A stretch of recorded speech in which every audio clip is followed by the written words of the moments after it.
Cik tam ilgi pāri skraidīs, augsts laiks ārā, jānāk iekšā apsildīties un jāizvelk ārā blociņi. Plānotāji, jo Ziemassvētku laikā mūsu galvaspilsētā ir tā, ka visu nemaz nevarēs paspēt aizskriet. Ziemassvētki un jaunā gada sagaidīšana ir tas laiks, kad patiešām ir Rīgas iedzīvotājiem un viesiem ir jādodas uz turisma informācijas centriem un jāskatās pēc šāda te bukletiņa adventes Ziemassvētku un jaunā gada sagaidīšanas pasākumu Rīgā. Ir gan tradicionālās kultūras pasākumi, piemēram, 20. decembra vakarā ir latviskie saulgrieži. Tas ir šovakar.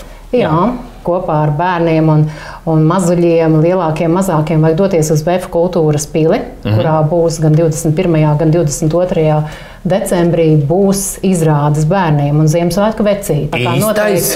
Īstais. Mums Rīgā viss ir īsts. Dažādi koncerti ir arī citos Rīgas kultūras centros, piemēram, Mazajā ģildē, adventas koncerts Sirdī un dvēselē. Iedzīvotāji var nebraukt tikai uz Rīgas centru, jo norises ir, kā jau minēju, VF-u, kas ir arī apkaimes kultūras centrs, tāpat ir kultūras pilī Ziemeļblāzma. Labi, un tad, kad Ziemassvētki tā klusi un mierīgi, svinīgi un skaisti nosvinēti, tad jau ir jāuj smalkās papēžu kurpes un jāgatavojas lekt jaungada sagaidīšanas ballēs. Jo Rīgā jau būs lielais sagaidīšanas pasākums 11. novembra Krastmalā, un būs grupa Zodiaks un būs grupa Keksi, bet 12. naktī būs īpaša eiro programma. Tas būs brīdis, kurā pareizi. Latvija bufetes pāries Eiropa pievienosies, Eirozona pievienosies Latvijai.